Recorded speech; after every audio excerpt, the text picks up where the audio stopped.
Hello! Ça fait hyper longtemps que j'ai pas fait de vidéo et ça fait déjà quelques jours que j'avais envie d'en faire une, plutôt pour faire des coups de gueule. Donc je me suis abstenue. Mais aujourd'hui, j'ai découvert une nouvelle méthode de méditation que j'ai kiffée et du coup j'avais envie de vous la partager.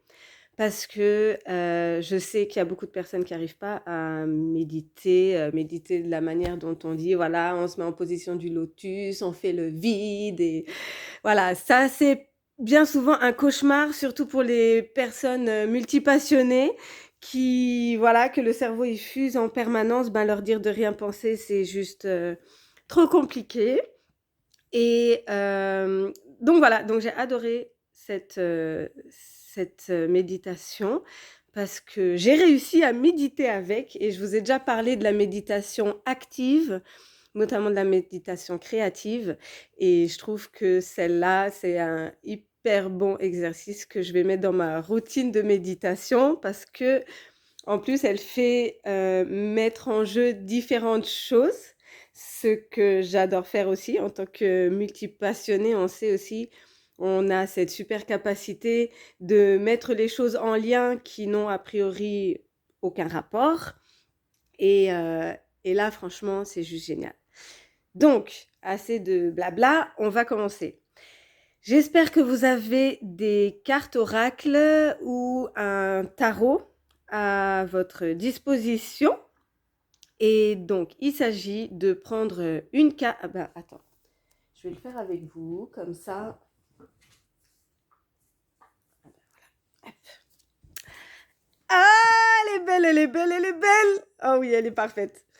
Donc, vous prenez vos cartes et vous le faites comme vous le semblez, hein. Moi, je suis toujours ouverture à ce qu'on laisse suivre son intuition. Donc, soit vous battez les cartes et vous laissez celle sauter qui doit sauter, ou soit vous prenez vos cartes, vous les retournez et vous regardez et vous prenez celle qui vous attire, qui vous inspire le plus.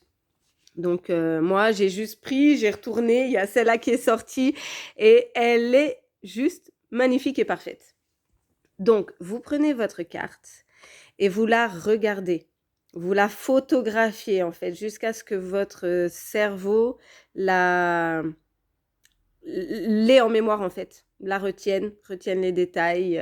Donc là, il y a des étoiles, elles sont dans l'herbe, c'est mauve, il y a du rose, elles sont ensemble.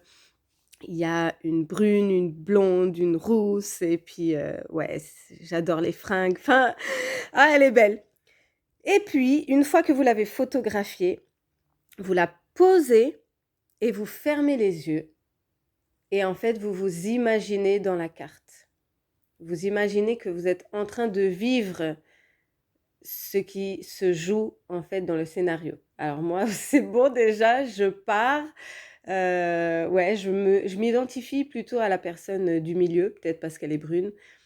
Et avec mes victorieuses de mon collectif et tout, je vois qu'on se prend main dans la main. Après, je me fais toute une histoire. Je vais pas vous raconter toute l'histoire. Bon, bref. Mais ouais, ça marche hyper bien, en tout cas pour moi. Alors j'espère que pour vous aussi, ça va marcher hyper bien et ça permet justement de ne pas faire le vide parce que le but d'une méditation, c'est d'être avec soi-même et c'est de, quand on sort de là, ressentir un sentiment de paix intérieure. Du coup, voilà, peu importe la méthode que vous utilisez, j'en parlais encore hier avec une amie, du moment que vous arrivez à atteindre ces objectifs, bah, c'est bon, vous méditez, quoi.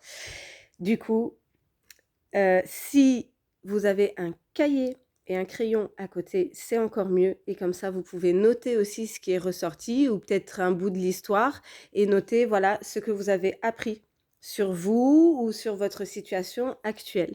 Voilà, c'était tout. N'hésitez pas à me faire des commentaires pour me dire si quelque chose vous a interpellé et si vous avez aimé, parce que comme ça, je sais que je ferai d'autres vidéos de ce format-là. Allez, gros bisous. One love.